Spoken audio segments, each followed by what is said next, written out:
The point it's trying to make is that if Amazon can activate all those households, then suddenly it has this huge mass of video subscribers. Isn't that a threat to cable TV or no?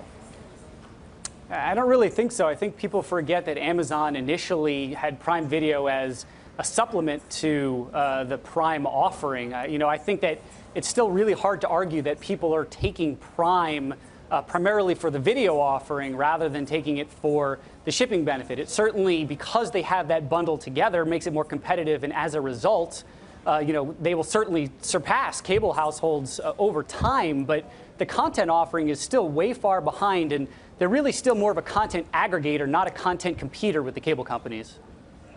And Tom, I guess to that point, I wonder what it means for Amazon in its ongoing effort to keep loading more services and attractive elements into Prime, because essentially they really seem to have to do that. I mean, they have other retailers that have free delivery, of course, on low value transactions and all the rest of it. So where do you think it's going to head in terms of what Prime over time is going to include? Sure. The way I think about it is Amazon is increasingly owning the customer relationship.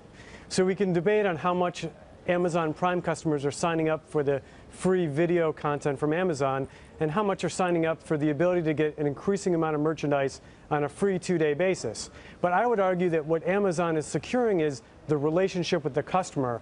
It's not unusual that over time, Amazon, through Prime, the customer could pay for a lot of different things that they're doing today. Think of your insurance payment, think of your wireless payment, things of that nature. So I think what's important here is Amazon is increasingly building the relationship with the consumer. It starts with free 2-day shipping on merchandise, extends into video content, but really it could go anywhere, I think.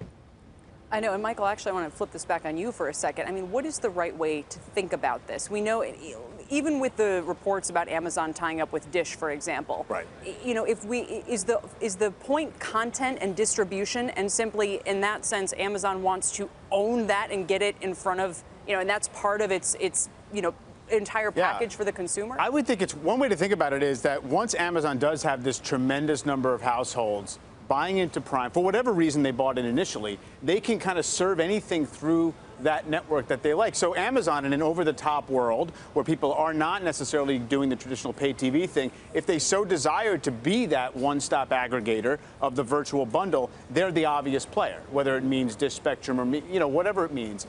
So I think it's not just along the entertainment lines, but it's reflective of how Amazon can kind of leverage these customer relationships. And Dan, along that line, do you then expect Amazon to kind of stay in the sort of series movie niche that it is? And by the way, those reports about how much market share Apple's lost in its movies is incredible. This is just over the last couple of years, and it's gone from having more than half the market to something significantly less than that.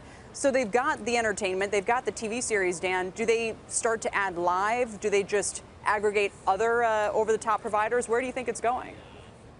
Well, they have added some live, right? I mean, they've got some streaming on Thursday night football now. But look, I just want to go back to some of the points that were made here. If you think about Amazon as just a general aggregator in the space, live is costly. I mean, CBS is doing deals with Hulu now, $3 going to $4. I mean, those kind of deals cost a lot of money. Amazon's willing to shell out that money. Sure, it's a customer relationship, but it relies on content. Look at Netflix right now. How much money are they making? Not a ton. Why? Because the content is too costly, and everybody thinks they can produce the next great original series. So it's really just about keeping the ecosystem. Although I do agree that Amazon will be able to sell, other services through that customer relationship. Tom, what would you add to that? I would add to it is that Amazon has 2 deep profit pools that it can use to invest in content and really invest in anything. One's their cloud computing effort, and the second is 50% of units sold on Amazon are third party.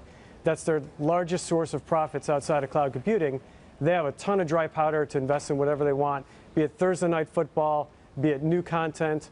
So I think Amazon's incredibly well positioned to own that customer relationship, and I think there's a lot of value to that beyond just a large number of goods to ship to them on a 2-day basis. Hey there, thanks for checking out CNBC on YouTube. Be sure to subscribe to stay up to date on all of the day's biggest stories. You can also click on any of the videos around me to watch the latest from CNBC. Thanks for watching.